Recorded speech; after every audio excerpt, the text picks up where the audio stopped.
มกันชมรมลึงอนุสาទាំងឡាយរឿងរ៉ាវអត់សប្បាយនាំតែអន្តរាយរឿងดังខ្លួនគេចង់បាយក៏បាយស្រាញ់តាមចិនគេចង់ដកខ្លួនព្រមគេដឹងថាយើងជាមនុស្សគ្មានដំណើរចំពុំគេលិនមួយនេះយើងដើរទៅមុខដើរមិនរួចឡើយតែបើសិនបកក្រោយសុទ្ធតែបន្លាខំព្យាយាមទៅមុខទៅមិនរួចដូចប្រាថ្នាតែបើគ្មានស្នេហាគ្មានសង្សារនឹងទៅរួចលងហើយរួចជីវិតវិញជូរចត់ប្រៃយ៉ាងណា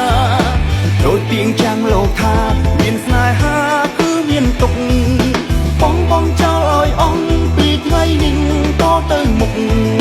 រួចទាញយកក្តីសុខចោលក្តីទុកចេញពីខ្លួន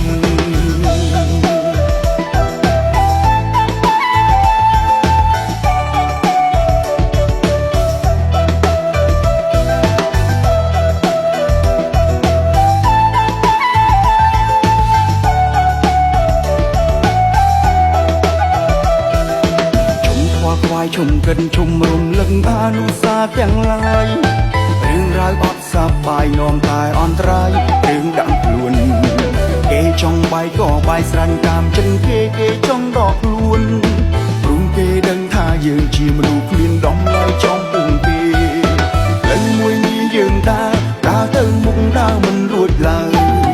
តែបើសិនបកក្រោយសុទ្ធតែបន្លា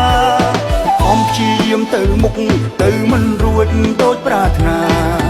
តែបើគ្មានស្នេហាមានសង្សារនឹងទៅរួច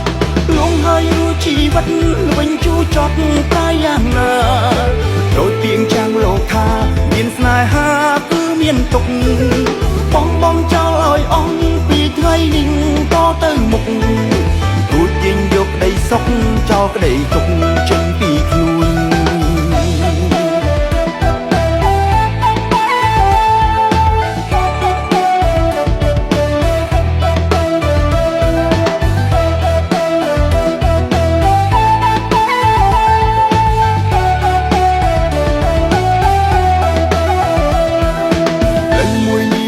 ដើរទៅមុខដើរមិនរួចឡើយតែបើសិនបកក្រោយសុទ្ធតែបន្លាខំព្យាយាមទៅមុខទៅមិនរួចដូចប្រាថ្នាតែបើគ្មានស្នេហាមានសង្សារនឹងទៅរួចលងហើយរួចជីវិតវិញជូរចត់ប្រៃយ៉ាងណាដូចទៀងចាំងលោកថាមានស្នេហាគឺមានទុកបងចោលឲ្យអស់ពីថ្ងៃនេះតទៅមុខ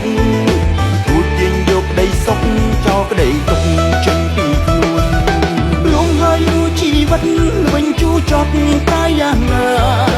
ដូចទៀងចាំងលោកថាមានស្នេហាគឺមានទុកបងចោលឲ្យអស់ពីថ្ងៃនេះតទៅមុខ